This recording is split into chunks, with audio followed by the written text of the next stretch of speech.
So, Kamala Harris missed big opportunity with one campaign decision, polling expert says, and it could cost her the election. Okay, so the source is, what's the source here now? The source here is the New York Post. This is the New York Post. So take it with a grain of salt. Take it with a grain of salt, okay? Um, but this is not the first publication that I'm reading or listening to because I listen to this other guy on YouTube. He's a political pundit. He's got like almost 3 million followers. So he has credibility. He skews Democratic. And this morning when I woke up, he was also talking about the polls and the fact that the polls have now reversed. Trump is in the lead, and Kamala Harris is, not far behind yet, but it's only the beginning of September. We still have a while to go, but she definitely has lost her momentum. She's lost the bump that she got from the Democratic convention, and it now is Trump in the lead to win. So, according to this New York Post article, this guy is some kind of an expert pollster. So he's an election data savant. Nate Silver is his name. And apparently he's very good at predicting these things. And he said over the weekend that Vice President Kamala Harris passed up a big opportunity with her choice of running mate, a move which polls indicate could cost the Democrat a crucial swing state. I thought he's a Minnesota guy. Okay. So they're basically saying that, the pretext today, anyway, is that Tim Walz is the problem with the Democratic ticket, and that Kamala should have picked this guy, Pennsylvania Governor Josh Shapiro, which apparently, I'm not an election expert or a political expert. I avoid, since the 2016 election, to be honest with you, I avoid politics. I don't get involved. I don't even follow, to be honest with you. I'm only following this year because I'm so terrified of Trump, a second Trump presidency. And, um, so I don't really get involved, but it just seems to me that I heard that whoever wins Pennsylvania will win the election. So you have to kind of wonder, why did I'm sorry, I'm moving so much. Oh my gosh, I can never sit still. You know that, right? Why did Kamala Harris pick Tim Walz and not Josh Shapiro? I like Tim Walz. The very first time I saw him, I was worried, but then I heard him speak and I was like, okay, he's got, pulse, he's got energy, he's got charisma, it could work out. But I also heard Josh Shapiro speak, and I thought, oh my God, the ticket really should have been Josh Shapiro, Tim Walz. This is the ticket, I think, that should have been. But I know, don't shoot the messenger. Don't shoot your messenger. I know that there are a lot of Kamala Harris diehards and also because she's a woman and because she's a minority, you have many different groups who are diehard fans of hers. And I am not a non-fan. It's not that I'm not a fan. Well, let's put it this way. I'm kind of neutral. I'm not a fan, but I'm not a fan, if that makes sense, right?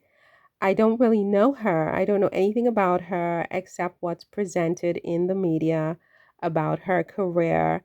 I know that she ran for president 4 years ago. She was one of the first Democratic candidates to bow out. She got no votes from, no, she polled badly the whole time.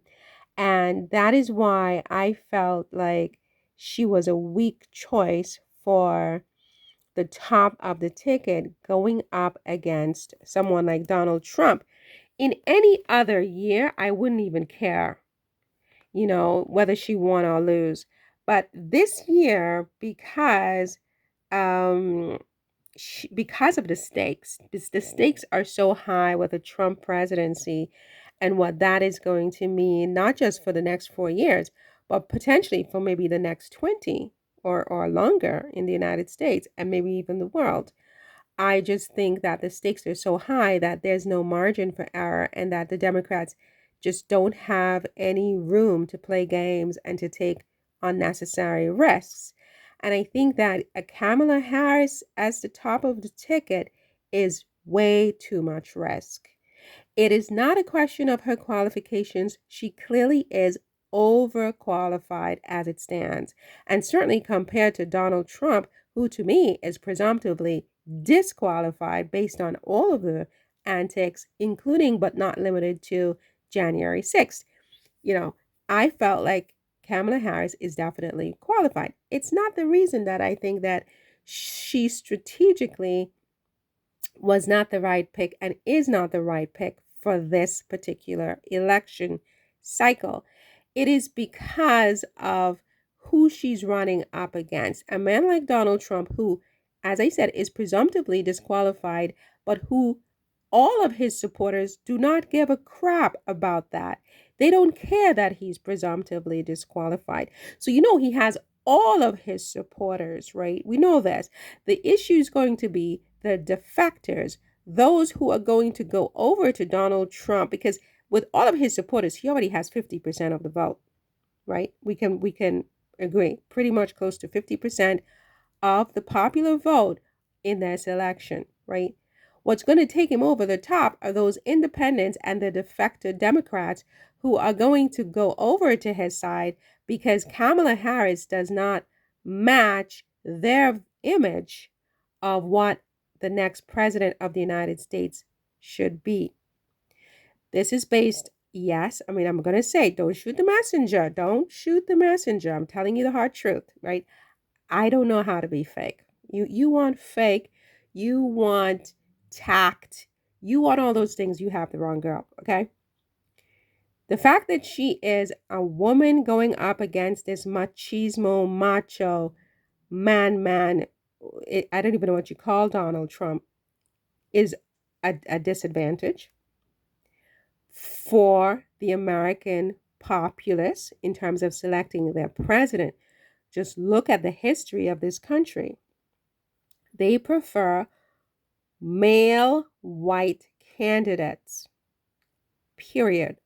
Just look at the history. Look at who has been president in this country and tell me if I'm wrong. Right? So you have this woman and then you have this minority woman going up, and then you have a minority woman who is, by all accounts, a feminine minority woman. So it's not like she's, this kind of masculine woman who, throws her weight around. Going up in a wrestling match against this sumo wrestler, Donald Trump, who, again, people don't care what he said or did.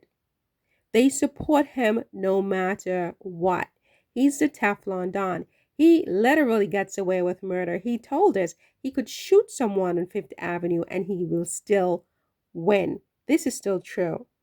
You put someone up who's a woman, who's a minority woman, who also importantly ran for president and got no votes. She won not one state, nothing. She polled terribly in those polls, right? When she ran for president, right? And you expect that she is going to win this election. I want to tell you something. I hope this bet pays off for the Democrats. I hope this bet pays off for the Democrats. But if it's not too late, I would say to the Democrats, change the ticket. Change the ticket to Josh Shapiro and Tim Walz. In this particular election, it's what's needed. It's what's needed. If you don't want Donald Trump to be the next president and screw up American democracy probably forever, but definitely for at least 20 years to come, change the ticket. Kamala Harris is not going to win. So now this guy says here, Silver was responding to a New York Times Siena College poll, which showed nearly half, 47% of likely voters, this is the New York Times, of likely voters considered Harris too liberal, a reflection of her abortive 2020 presidential campaign in which she staked out several far left positions. This is a pretext. This has nothing to do with why they're not going to vote for her. They're just coming up with their excuses. And as I said, you can predict that. They're going to come up with all kinds of excuses. It has nothing to do with it. They're not going to vote for her because she is a woman and she's a minority. And that's not what they want in their president this year. It doesn't mean that anybody is a racist or a sexist. It just means that they're going to go with what they are comfortable with. And that's an important difference to understand. I'm not saying anybody's sexist. I'm not saying anybody's racist. I'm saying they are going to vote for what is comfortable and what is familiar. And that's why putting two dynamic men up against Trump ends his political career. And if you beat Trump this year, you end his career because he's going to be too old to run in the next election cycle. And that's how you stop Trump. You don't put up a candidate, an iffy. Kamala Harris is an iffy candidate in a year where you need precision. Damn fools. The Democrats are a bunch of damn fools and they deserve to lose. Putting Harris up in this election. Put her in the next election. Let her wait 4 years. She's only going to be 63. She can still do it, right? This is not the right year for this. Harris is a more talented politician than she showed in 2019, and it's a shame that her campaign that year was run by people who, this is all BS, right? Who was run by people who seemingly thought Elizabeth Warren was a right winger. They're all just making excuses. This is a pretext. This is how these people talk. This is how they are. This is what they do. You can predict it. I think Walz was a decent enough pick on his own merits, but given an opportunity to offer a tangible signal of the direction her presidency was heading, Harris reverted to 2019 mode. All of this is BS. Create chaos, create doubt about Walz. It has nothing to do with her pick of Walz. If she had picked Shapiro, they would say she should have picked Walz. It's all a pretext. They're just not going to vote for her. And they set her up. They set up the Democrats to pick her. They notice how Trump was behaving all cool playing golf when she came out because they know what their strategy, exactly what they're going to do to defeat Harris in a landslide. This is going to be a landslide election. You watch. Don't forget I told you. And don't unfollow me because I tell you the damn truth. I'm telling you the truth. The potential selection of Supera had triggered backlash from blah, blah, blah. Okay, listen. I don't know what to say. I don't know what to say, but I told you all, right? I told you all that they're going to do this and they're just starting. They're just starting to dismantle this woman's candidacy. It's only September. This is going to get much, much, much, much worse. Then they're going to blame her. The Democrats are going to turn around and blame Kamala Harris, right, for losing, right? Anyway, listen, I told y'all I have to go. I've got to go. I've got to clean the screen on my computer. I do, but it just, it just gets more and more dusty. Listen, see you in the next one. Take care. Bye.